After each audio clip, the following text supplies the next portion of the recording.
So the Fanthorp Inn is a historic stagecoach stop and inn, which is now a museum. It was founded in 1834 as a two-room log cabin by Henry Fanthorp. Mr. Fanthorp was an English immigrant who came here to Texas in 1831.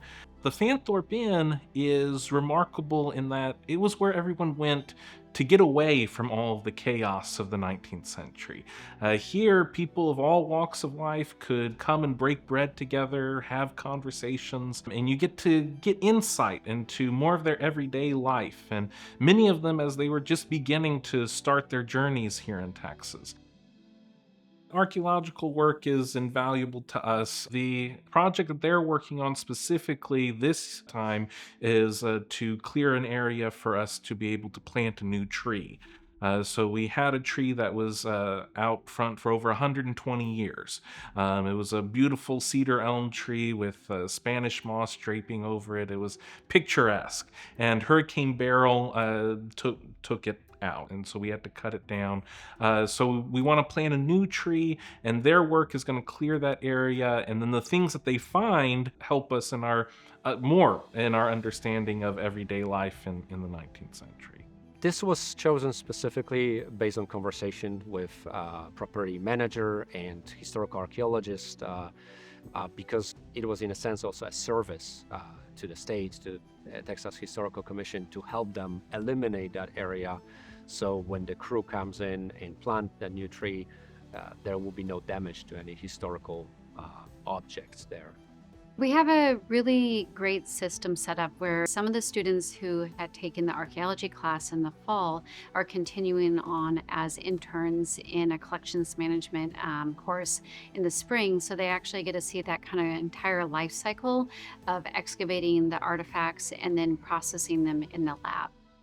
I think that from the point of view of students, I think that the biggest value is to learn archaeology on a real site. I feel that there's only so much I can teach in a classroom, showing PowerPoint presentation about archaeology.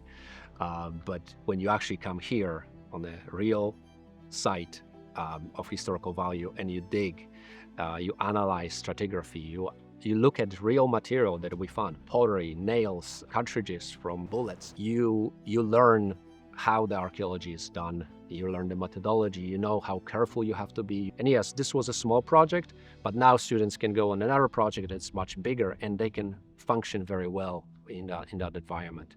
For the students who haven't taken the archaeology part, they still have that ability to learn about museums, learn about collections and archaeology by processing these artifacts, cataloging them, researching them, and then returning them to the Texas Historic Commission. So it really expands the access to students, ones that can take it both classes and really see how that works, but others, they don't have to be limited to both classes. They can still be in here, they can get that education experience and actually be of service to the state of Texas.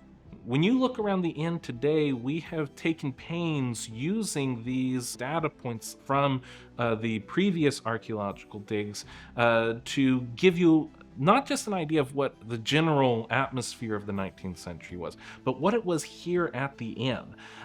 They were able to find shards of china that were large enough for us to see the print and the pattern that was on there, and then we were able to either purchase existing ones or reproduce those. So when you look at the dining room table here, you're seeing the actual patterns that would have been here in the 1850s. That sort of archaeological work helps us in so many ways. And that's, I think, the main thing that I want people to take away is just the amount of life that was once here at this inn.